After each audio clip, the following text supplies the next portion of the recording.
நபிகள் நாயகம் ஸல்லல்லாஹு அலைஹி வஸல்லம் அவர்கள் கூறுகின்றார்கள், வல்லதி நஃப்சி பியதி லா யுமினு அப்தன் ஹத்தா யுஹிப்பு லிஅகீ மா யுஹிப்பு லினஃப்ஸிஹி.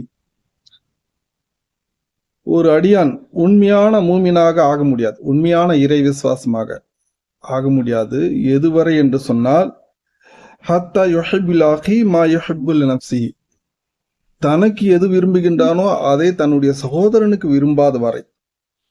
அல்லாஹ்வும் தன் திருமறையில சொல்லி காண்பிக்கின்றான், லன் தனாலுல் பிர்ர ஹத்தா துன்ஃபிகு மிம்மா துஹிப்பூன். நீங்கள் எதை விரும்புகின்றீர்களோ அதை தான் பிறருக்கு நீங்கள் உதவி செய்ய வேண்டும், கொடுக்க வேண்டும் என்று அல்லாஹ் சுப்ஹானஹு வ தஆலா சொல்லி காண்பிக்கிறான். ஏன் இப்படி சொல்லணும்னு சொன்னா, நிறைய பேர் நமக்கு தேவையில்லாதது தூக்கி மற்றவங்களுக்கு கொடுப்பாங்க. அது உண்மையான விசுவாசம் இல்லை.